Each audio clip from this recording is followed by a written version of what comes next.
है उसको दुरुस्त कर दें। और प्लस जो चकबंदी जो गजट होने के बाद जो अभिलेख मांगा गया तो उसमें एक ग्राम सभा की जितनी भी संपत्ति थी वो फाड़ दिया गया, जबकि इसमें एक साक्ष्य भी दिया गया है कि इनके द्वारा ये रिसीव किया गया था। देखिए यहाँ पे दिखाइएगा। 19/8/2014 को जो है तत्कालीन चकबंदी लेखपाल खुशहाल अहमद ने जो है प्रहलाद श्रीवास्तव आरके जो थे वहाँ के अभिलेखागार की तहसील के, उनको रिसीव कराया गया, जिसमें इसमें लिखा है जिल्द बंदोबस्त जो चकबंदी आकार पत्र 40, 41, 45 5 अदद, बीच बीच में दीमक लगे हैं, कटा है। दीमक खा गई नहीं, बीच बीच में दीमक लगे थे लेकिन पन्ना नहीं फटा था और उसको रिसीव करा दिए। इसके बाद में एक हमारे ही गांव के लेखपाल थे जो अपने नाम से फर्जी एंट्री करा। क्या नाम था लेखपाल का? कृष्णचंद्र चौधरी। देखिए एक खतौनी है जिसमें उनका नाम दर्ज है। 4 हेक्टेयर जमीन, 4 हेक्टेयर 271 एकड़ जमीन उनके परिवार के और उनके नाम से दर्ज है। देखिए और ये फर्जी तरीके, हाँ, एक खारिज भी हुआ। आज तक उनके ऊपर भी कार्रवाई नहीं हुई और वो ड्यूटी कर रहे हैं नहीं, उन्होंने अभिलेखागार का चार्ज ले लिया। प्रहलाद श्रीवास्तव के बाद उन्होंने ही चार्ज लिया। अच्छा। और उसके बाद में दूसरे लोग भी आए। आज तक ये साबित होने के बावजूद इस तहसील प्रशासन उनसे एक बार नहीं पूछा, ना कुछ बुलाया। कल ये कह रहे हैं कि उनको लेटर दिया जाएगा, कार्रवाई होगी, लेटर दिया जाएगा। अब पता नहीं क्या करेंगे ये लोग। यहाँ पे प्रधान जी आप हैं, आप ही हैं, एक बार खड़ी हो जाइए। ये महिला प्रधान है असगेवा जंगल की, और कहीं आपको बिरले ही मिलता होगा कि ग्राम प्रधान की जो महिला प्रधान है वह आपको सभा में कहीं दिखाई दे जाए। अभी तक तो आप लोगों ने खबरें यही सुनी होंगी कि प्रधान द्वारा भ्रष्टाचार किया जा रहा है, और कहीं छोटे छोटे चीज अगर आपको देखने में ये तक लग जाता है कि प्रधान केवल भ्रष्टाचार में डूबा हुआ है, तो आप सोचिए कि जिस ग्राम सभा में इस तरीके का भ्रष्टाचार खुद अधिकारी कर रहा हो, वहां का एसडीएम और डीएम कहीं ना कहीं संलिप्तता तो सारे लोगों की दिखाई दे रही है। अगर संलिप्तता ना होती तो इस पे जरूर कड़ी कार्रवाई हुई होती। और जैसा कि ये नाम के साथ बता रहे हैं कि लेखपाल ने इस तरीके का कार्य किया जो इसी ग्राम सभा का था, और उसके बावजूद उस पे अभी तक नोटिस तक जारी नहीं हुआ, तो ये खेल बताने के लिए बहुत कम पड़ेगा, समझना आपको ज्यादा पड़ेगा। क्या नाम है आपका? मधुबाला चौधरी जी। कब प्रधान आप बनी हैं? ये भी 3 साल हुए हैं। 3 साल। पहली बार प्रधान बनी है जी।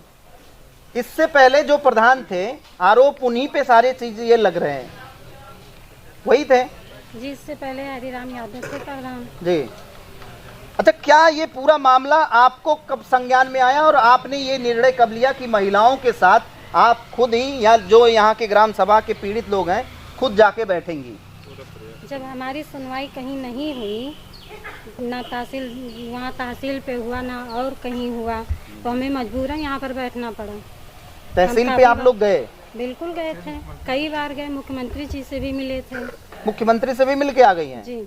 उन्होंने क्या आश्वासन दिया था? उन्होंने कहा था कि 15 दिन में काम शुरू हो जाएगा आपका चकबंदी का, लेकिन यहाँ तहसील से कोई कार्रवाई नहीं हुआ अभी तक। मतलब मुख्यमंत्री के आश्वासन के बाद जी भी कुछ नहीं हुआ? नहीं। मुख्यमंत्री से कब आप मिली थी? लगभग 3 महीने हो गए हैं। 3 महीने हो गए जी। अच्छा, अब क्या आप लोगों का क्या प्लान है इस पूरे मामले को लेके? क्या प्लान बनाई है आप? अब प्लान यही है कि जो हमारी जो मांग है वो पूरी की जाए। चकबंदी करवाना है, चकबंदी की कार्यक्रम जो है चालू किया जाए जी। यही मांग है, और ये मांग जब तक नहीं होगी पूरी तब तक हम यहाँ पे रहेंगे।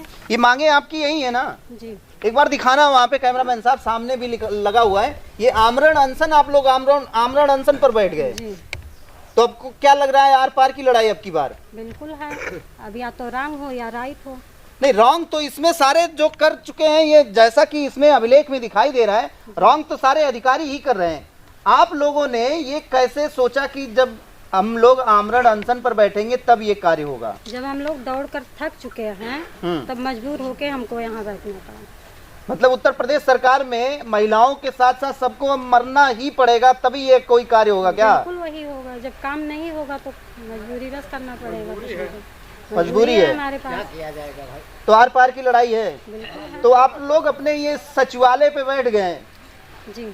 समझ लीजिए आप उस सचिवालय को हिला के रहेंगी आप लोग। बिल्कुल हाँ बिल्कुल, अगर जब काम नहीं पूरा होगा, कोई सुनवाई नहीं हो रही है, तो जो हमारे समझ अच्छा, में इस आएगा, सारे प्रकरण को कभी आप लोगों ने उच्च अधिकारियों को भी बताया कि नहीं कि अगर ऐसा कुछ नहीं होगा तो हम लोगों को बैठना अब जरूरी है? सबको बताया है, ये सबको बताया गया। अल्टीमेटम दे चुकी हैं जी उसके बाद में भी कोई कार्रवाई नहीं हुई। नहीं।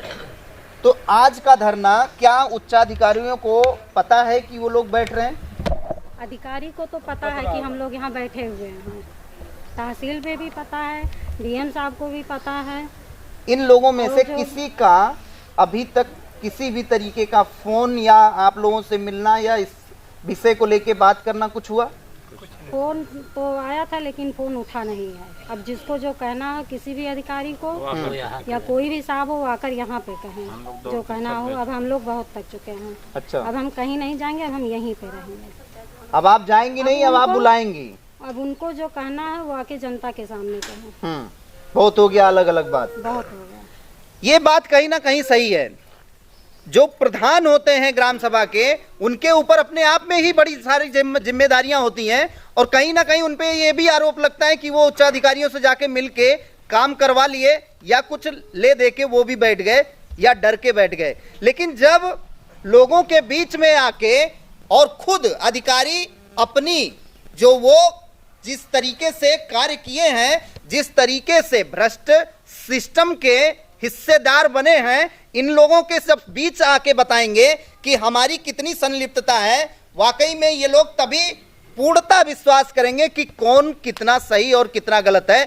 लेकिन वाकई में अगर योगी आदित्यनाथ सरकार में जिस तरीके उत्तर प्रदेश में अपने आप में मंचों से ये कहा जाता है कि हमारे उत्तर प्रदेश में सारा कुछ चंगा भला चल रहा है और हमारे उत्तर प्रदेश में जीरो टॉलरेंस की नीति पर उत्तर प्रदेश की सरकार और खासकर बीजेपी अगर सरकार कही जाए तो हम ये ना कह के योगी आदित्यनाथ की सरकार कह सकते हैं। और योगी आदित्यनाथ की सरकार में जिस तरीके से अजगेवा जंगल में भ्रष्टाचार हुआ या अभी तक हो रहा है, ये अपने आप में बड़ा क्वेश्चन मार्क है। अगर ये जैसा कि बता रही है ग्राम प्रधान महिला कि ये खुद जाके मुख्यमंत्री से मिलकर आई और इसको मुख्यमंत्री ने संज्ञान लिया और ये भी बताया कि 15 दिन के अंदर कार्रवाई होगी। अगर उसके बाद में भी कोई कार्रवाई नहीं हुई तो आप सोचिए कि योगी आदित्यनाथ की बातों का प्रभाव